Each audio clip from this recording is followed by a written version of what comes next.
If you want to learn how to hook your audience by leveraging Hollywood storytelling, listen in. Welcome to the Two Marketing Moms podcast. Today's episode is called Movie Trailer Mindset with Aurora Winter. Aurora is a best-selling author, TV producer, and serial entrepreneur who helps leaders turn their words into wealth using Hollywood storytelling and neuroscience. Featured on ABC, CBS, and Oprah Radio, she has authored 10 books, including the award-winning book, Turn Words into Wealth, which I have read. Welcome, Aurora. Oh, it's great to be on the show with you. So you've had this amazing career that's expanded all sorts of industries. How did your experience producing for television inspire you to create the movie trailer mindset? I love the movie trailer mindset, and I'm so glad we're going to take a dive into that. You know, I've overseen 250 hours of television programming. I'm an award-winning screenwriter. I raised $5 million and we went on to make 8 films for a company. And then I realized, entrepreneurs, leaders, executives, they're terrible at telling stories. And so I love that we're leaning into the movie trailer mindset because I think we have so much we can learn from the movies that we can apply to everyday business. Absolutely. Well, let's dig a little bit deeper. I'd like to use myself as an example as being an entrepreneur myself. So let's just say, if I were to introduce myself to you, I would say, hi, my name is Kelly Callahan-Poe, and I host a career acceleration podcast for advertising and marketing professionals called the Two Marketing Moms podcast. How would the movie trailer mindset transform my introduction to start with drama and action instead of the standard introduction? Can you walk us through that movie trailer mindset? And honestly, Kelly, that's kind of a normal introduction that most people would give. But what I would rather you say is something more like this. We want to get it down to like 10 seconds and start with visceral and dramatic. So something like if you said 3 weeks from bankruptcy, one woman made $1.2 million in 72 hours from a single email campaign. That's 5 seconds. Yeah. That's the power of the right message at the right time. That's what I help brands do. Hi, I'm Kelly, blah, blah, blah. Love that. So the first 10 seconds, you want to really grab attention. And people will listen to your name and the name of your podcast after that, right? Yeah. So you want to really start with drama, like a movie. Where's the drama? What's at stake? In my example there, one woman on the verge of bankruptcy. Yeah. And then 1.2 million in 72 hours, thanks to you. Right? Yeah. In our example here. Yeah. So, and then we can expand it a little bit, but what we really want to do is hook the attention right from the get-go with high stakes and drama and a visceral result. Okay. So you're painting a picture in the mind's eye, just the same way they do Once Upon a Time. In a land far away. Yeah, and you don't need to explain your part yet. You're the hero in the story. Your client who's in deep trouble is the main role of the story. And then you introduce yourself a little bit later as the mentor character who helped turn this hellish situation around. So if we were to expand that to 15 seconds, which is still very, very tight, it would sound something like, you could be introducing yourself. A client was out of money, out of hope, out of options. We changed one thing, the message. That email made 1.2 million in 72 hours and saved her business.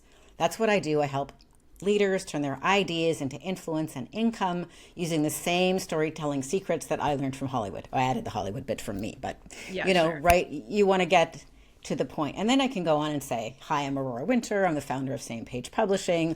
I specialize in helping people produce award-winning, best-selling books that launch their business to the next level. So a lot of this is about pain points. In part of your book, you talked about how you don't want to tiptoe around the problem. You want to address your client's pain points. So can you kind of integrate how the pain point is addressed up front and, what sort of storytelling framework you use to address the pain point? Yeah. Well, there's many different blueprints underneath effective communication, but one of the simplest ones that anybody can remember after listening to this is you want to paint a picture of the hell before your help and then the heaven afterwards. And you don't want to get bogged down on the whole bridge in between. Yeah. Now, you also want to be careful to not make your client or prospect feel uncomfortable, but you really want to paint the picture of the pain. So instead of saying, you, Kelly, are having this problem, you can say, in general, people experiencing this problem. So you want to take the hot seat off them so that you're not feeling like you're telling them, intimate details of their own life that they might say, wait a minute, I'm not on the verge of divorce. But then so you tiptoe around the people in general, or my clients that I help, or or this particular person I helped. But then you don't want to hesitate when you're explaining the problem. So you help people with their marketing, right? Without the right marketing, I help people with marketing and messaging too. Like without the right marketing and messaging, you can be hemorrhaging, tens of thousands or hundreds of thousands of dollars every month spending ads on Meta or LinkedIn or whatever you're doing. But without the right message, it's, you could be on the verge of bankruptcy. You could be running out of runway. So, and then you want to add to that problem, painting a picture of how is that impacting other people. So if you're a business owner and your business has not got effective marketing, you don't have the messaging dialed in, you don't have status because you're not, an award-winning author, you're not a speaker, you're not perceived as an expert, not only will it impact how difficult it is to enroll clients, but it will also impact, are you going to send your kids to private school? Are you going to take that trip to Greece this summer? Or are you going to have to, just go clamping or whatever, right? So you want to also paint the picture of what does this mean to other people in your life? And then what does it mean 5 years from now, 10 years from now? So for example, when we go on to the heaven part of it, once people get their messaging and marketing dialed in, I help people become award-winning authors because that helps them with a status. Yes. And then once people have higher status, instead of being perceived as, oh my God, it's a dreaded salesperson, it's like, oh, really? I get to talk to a best-selling author? The author is talking to me? It changes the dynamic.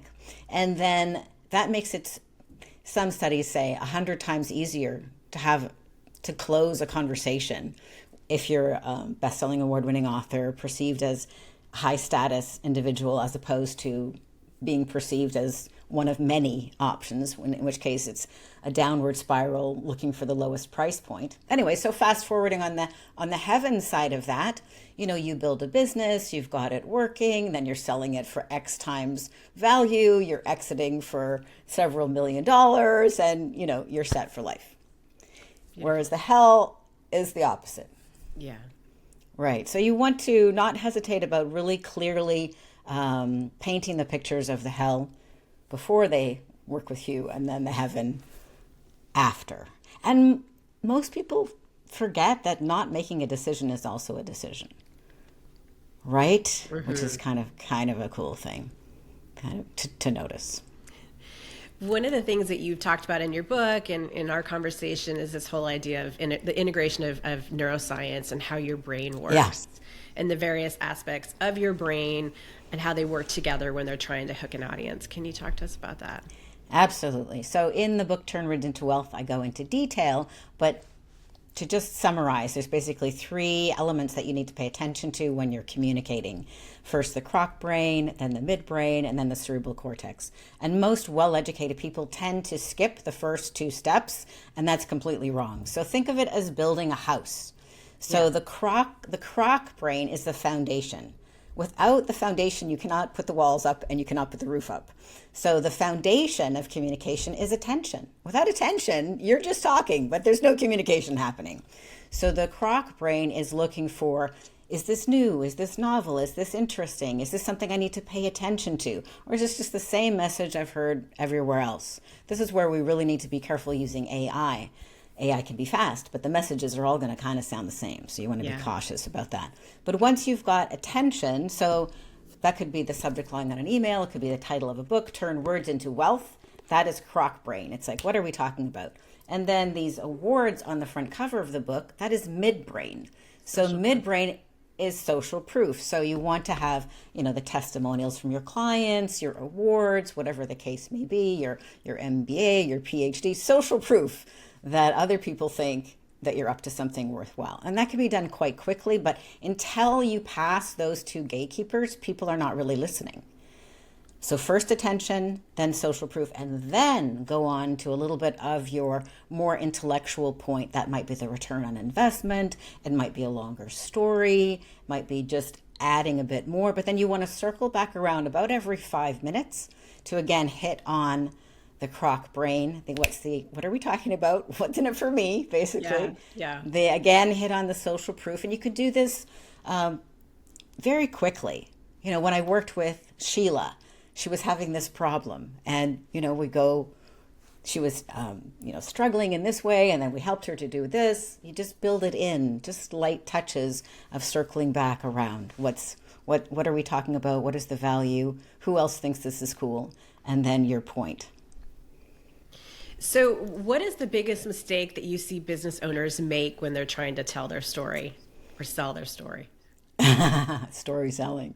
I think the biggest mistake is they think it's about them. Yeah. Where it's really not about you, the expert, the leader, the entrepreneur. It's what's in it for the listener. So how can you help them with their problems, with their sticky points? Yeah. My mother, I love my mom. She's passed away now, but she had this great saying. She was very Socratic. She had many great sayings, but one of them was, beware the comfort zone. There's no growth there. So I think another mistake that we commonly make is we just get in a routine, we're comfortable in a certain zone, and we just play there. And that is a big mistake, because around us, the world is changing so rapidly. So we do need to lean into things that are new, that are a bit uncomfortable, because then you can stay on the leading edge instead of the bleeding edge where you're hemorrhaging cash, right? Yeah.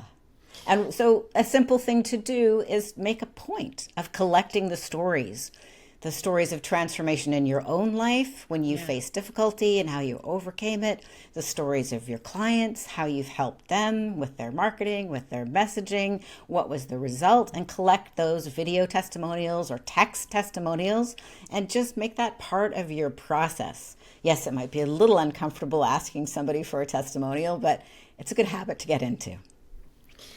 You call this the massively transformative purpose, right? MTP? Yes. In your book. Yes, exactly. I think that's such a great thing for people to lean into. What stood out to you from reading about the MTP and Turn Words into Wealth? Well, I need my glasses for this. But there were two things. Number one, I love the leadership quiz that you have. You've even filled it out. I filled it in. You have it in there twice, at the beginning of the book and then at the end, and to help me figure out whether or not what is my score on a variety of different elements. And if I have a superpower. And so for me, I felt strong on the majority of these things. Probably a little weak on daily success habits. And since I'm a team of one, I'm not all about a superstar team right now.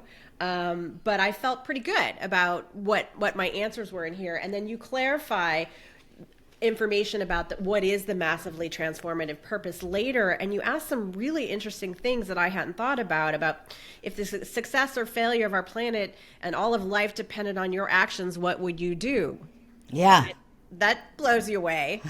And then, what are 24 things that you're curious about? What are 12 massive problems that you'll like to solve? So I think there's a lot of different ways to tackle this. To really kind of dig in as to what your purpose is and how are you taking that purpose and marketing it and selling it in such a way that it's addressing pain points, right? Exactly. So what did you notice when you made a list of 24 things that you were curious about? Oh, gosh. I have a variety of interests and I need to kind of harness them. And sometimes my interests lie outside of my area of expertise, which is why I talk to people like you, for example, on podcasts. This whole podcast for me is all about taking my interests. I love to read. I love to read books on business books. I love to read every self-help book out there, anything on motivation and mindset. For me, that's fascinating. So being able to connect with other people to learn those aspects, not just by reading, but by hearing directly from the authors, is really important to me. So it sounds like you have a superpower around learning. It's probably one of your Clifton strengths. Yeah, I love doing Yeah, I love doing this massively transformative purpose exercise with my clients. So, for example, with me, like I noticed after I got my MBA in 2015, I'm like, I could do anything. I could live Yeah. anywhere. What do I really want to do? And, how could I make a big difference in the world? Just one person, but I really am inspired by Buckminster Fuller and his whole approach. Like, how could one person make a difference? And he certainly did make a big difference. Yes. Well, when I made a list of the 24 things that I was curious about, I noticed like I'm curious about screenplays, and I'm curious about TED Talks, and I'm curious about books, and I'm curious about video, and I'm curious about how we could use AI and Sora 2 to make compelling video. Like I just have of the 24 things, probably 19 were all around communication, neuroscience, leadership, Yes. publishing. I'm like, I really need to be in that, in that category because that's very interesting to me. And so then once I realized that is where my passion lies, because business is hard, life is hard. But if you're at least really curious in that area, it'll keep you going through those tough times. And then I thought, okay, I like to ask 3 questions to myself or others whenever they're pivoting. So what are you really, really good at? What do you still love to do? So those curiosities are going to be things that you love to do. And who is that worth the most to? So for me, with my background in film and television, with my background launching 3 different 7-figure businesses in different industries, with the 10 books that I've written and the 30 screenplays that I've written, who is that worth the most to? It was quite, and that would also give me joy that I'm also have, 10,000 hours doing, helping leaders, experts, and entrepreneurs create compelling messages for their TED Talk or their book or their videos is like right down the sweet spot for me. The other areas that I'm curious about and I love is like you, neuroscience, but I love digging out the gold in somebody's story and helping them articulate that. And then I love seeing that either turned into a video or a TED Talk or a pitch to raise capital or a book or all of the above. And that's amazing. And the other thing my team and I are doing now, since Sora 2 came out just in October, last month, October 2025, AI tools have revolutionized the cost of creating really compelling videos. So I have 2 YouTube channels, Strategic Basics, which is from business breakthroughs, from breaking news to business breakthroughs. But I also have an animated one for my fantasy series called Anna Zest Series. Oh, I need to check that out.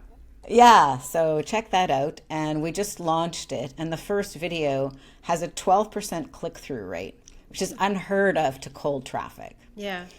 And to do that kind of video with animated characters talking, with music, with everything, I mean, you kind of needed a Hollywood budget, but now in a day, my team can create that kind of compelling video. And we're also doing that for business leaders and experts making videos, because you need to be top of mind, whether you've got a podcast or a weekly YouTube show or something.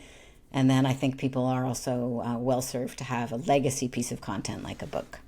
Absolutely. And pretty much every expert I've talked to in the last several months have mentioned writing a book. So clearly it's something that I need to do. Well, I'd love to help you with that, Kelly. Oh, I definitely would be contacting you.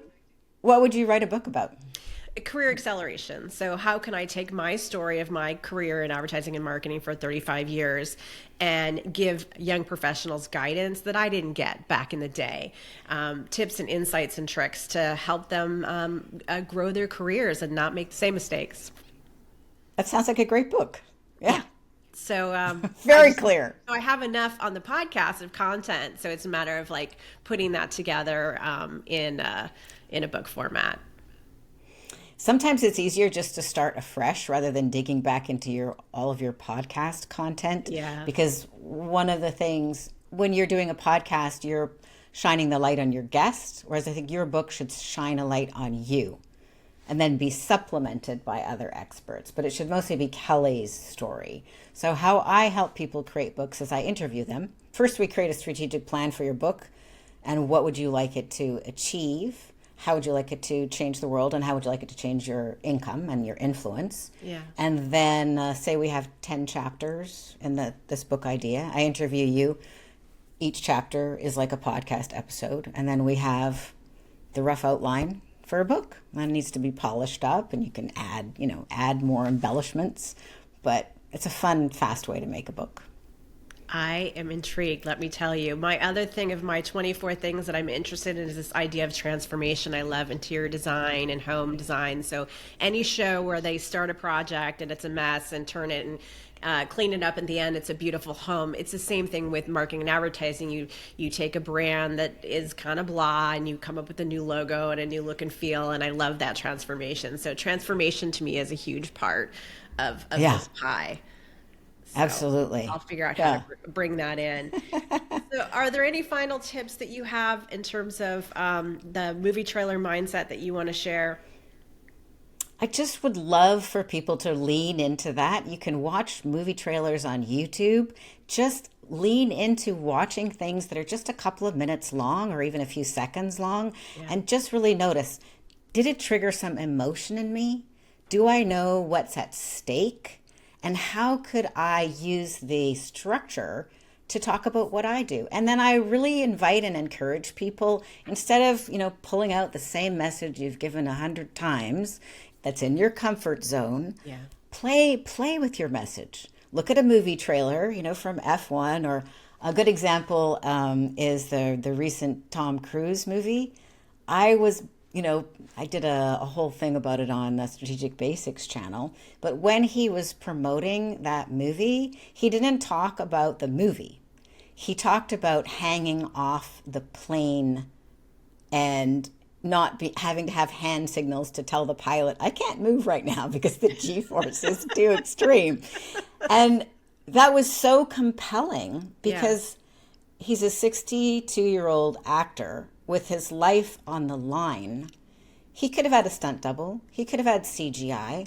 But this is something that we as entrepreneurs and leaders and experts can lean into. We tend to not share the story of when our life was on the line. Not share, wait a minute, I can't even move right now because the G-force is too strong, whatever your version of that is happening in your business. We tend to just want to show the polished end product, and we are missing about 20 times the attention and interest if we were willing instead to show the hero's journey.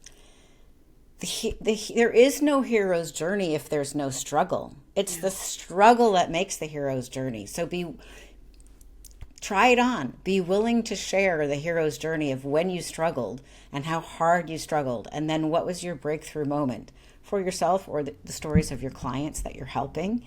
And people will then ask you, what is it that you do anyway? Because I'm really, I feel I trust you. I'm curious about what Kelly's doing if you are willing to share the authentic story of struggle. Yeah.